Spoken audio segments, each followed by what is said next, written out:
Hi, it's Lauren with Local Food Adventures, and I'm here in Mountain View Cemetery in Oakland, California, at the grave site of the one and only Julia Morgan. Julia died on this day, February 2nd, 1957.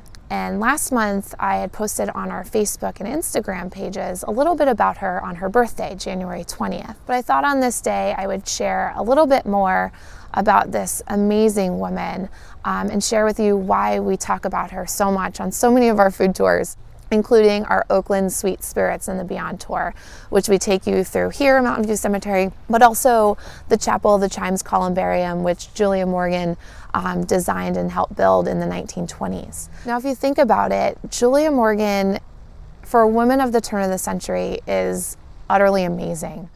She is considered one of the first female architects in the United States. She's also the first licensed female architect in the state of California. And she's also the first woman ever to be admitted into the École de Beaux-Arts school in Paris, France. But this was after 3 times. The first 2 times she was rejected strictly because she was a girl.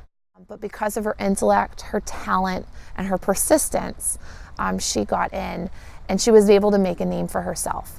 She studied under Bernard Maybach, who's also buried here. He's the architect behind the Palace of Fine Arts in San Francisco. They helped develop a new style of architecture called First Bay style, which celebrates Northern California's nature, our redwood trees, simplistic style. But she also made a name for herself because she understood reinforced concrete and how buildings could withstand the power of an earthquake.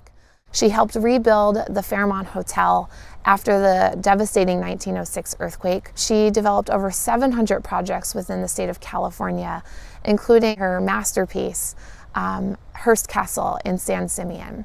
So if you think about this, women only got the right to vote in 1920.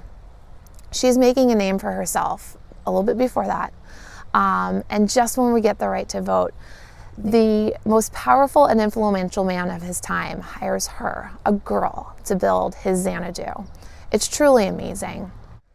And while she may not have gotten the recognition she deserved in life, she was only awarded the gold medal from the American Architects Association in 2014, well after her death. I'd like to think that we're honoring her by sharing her story on our food tours.